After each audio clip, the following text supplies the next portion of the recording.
The airport lounge had gone strangely quiet. A woman in a tailored charcoal coat stumbled toward a tired single father, sat beside him without asking, rested her head on his shoulder, and closed her eyes. 3 security agents rushed past without noticing her. The man froze. Then, barely moving her lips, she whispered, "Please, I needed you to believe it too." Before he could ask what she meant, she was breathing slowly again, pretending to sleep while the agents disappeared into another terminal. Nothing about the moment made sense. And by morning, it would change both of their lives forever. Ethan Brooks had spent the last 4 years learning how to keep going after life refused to be fair. His wife had died from an aggressive illness, leaving him to raise 8-year-old Lily alone. He worked 12-hour shifts repairing city buses, his hands permanently stained with grease no matter how hard he scrubbed them. That evening they were flying to Denver. Lily had finally been accepted into a children's respiratory clinic offering a new treatment for the lung condition she'd been born with.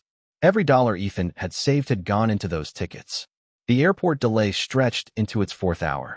Lily had fallen asleep across 2 chairs while Ethan quietly counted the money left in his wallet. It wasn't enough for another meal if the delay lasted much longer. Then the woman appeared. She looked exhausted rather than glamorous, though expensive shoes and a diamond watch hinted at another world. Without warning, she leaned against him. His first instinct was to move away.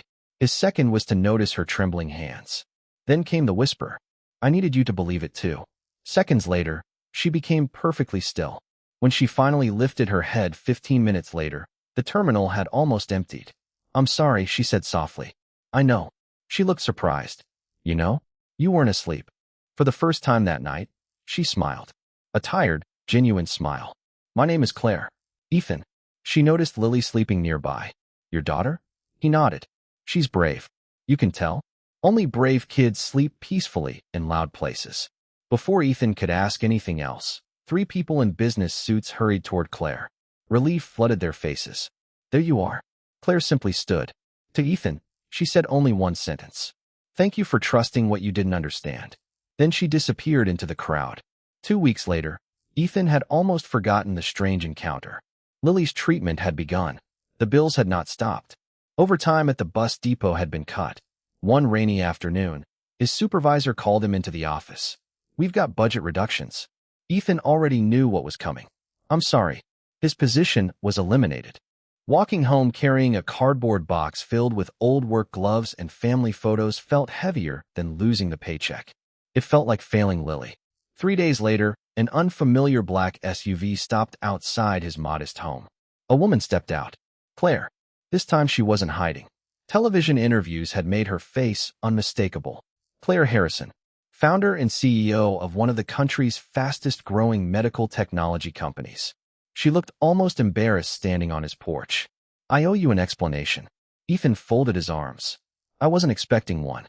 "I know." She looked toward Lily's bicycle leaning against the fence. "The people following me that night weren't kidnappers." He waited. "They were members of my own board." Claire explained everything slowly. Her company had developed an affordable pediatric breathing device that could help thousands of children. Investors wanted to sell the patent overseas for enormous profits. Claire refused. The board believed she was emotionally compromised after recently losing her father, who had founded the company with a promise that no child should be denied treatment because of money. That night at the airport, they intended to pressure her into signing emergency documents before her international flight. She escaped by blending into ordinary life. She had chosen Ethan randomly. Or so she thought. "I watched you before I sat beside you," Claire admitted. "You shared your daughter's sandwich even though you barely ate. You gave your phone charger to an elderly man. You covered your daughter with your own jacket. You look like someone people overlook." She lowered her eyes. "I needed someone who wouldn't ask who I was." Ethan laughed quietly. "I almost asked, but you didn't."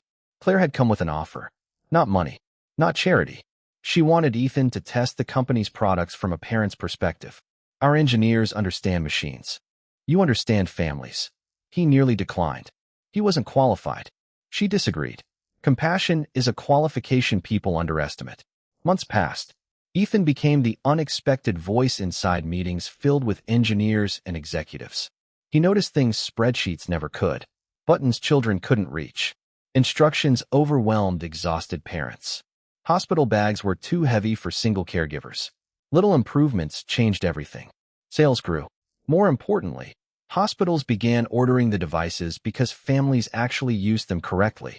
Claire never treated Ethan like an employee rescued from hardship. She treated him like someone whose life experience mattered. Then came another setback. A manufacturing defect forced thousands of devices to be recalled. News outlets attacked the company.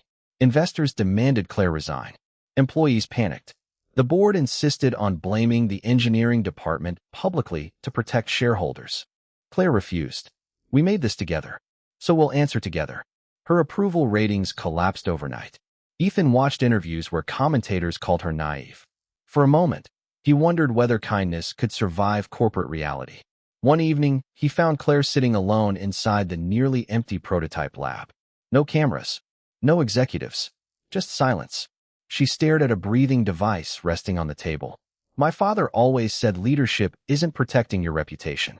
She smiled sadly. "It's protecting people who trusted you." Ethan answered with the simplest truth. "My daughter trusts this machine." Claire looked up. "So do I." Neither said another word. Sometimes encouragement doesn't need speeches. The recall cost millions. But fixing every device instead of hiding the defect transformed public opinion months later. Parents noticed. Doctors noticed. Employees noticed. Trust returned slowly, honestly, not because of perfect leadership, because of accountable leadership. Lily eventually finished treatment. For the first time in years, she could run across a playground without stopping to catch her breath. Watching her race other children under a bright autumn sky, Ethan felt something unfamiliar. Relief. Not because life had become easy, because hope no longer felt temporary. At the company's 10th anniversary celebration, Claire spoke briefly. She ignored financial milestones, ignored awards. Instead, she invited Ethan onto the stage. He looked horrified. The audience laughed warmly. Claire faced the crowd. "A decade ago, people asked what built this company." She paused. It wasn't technology. It was trust. Then she turned toward Ethan. "Remember the airport?" He smiled. "I do. I never thanked you properly." "You already did." She shook her head. "No. You believed a stranger before you knew her name."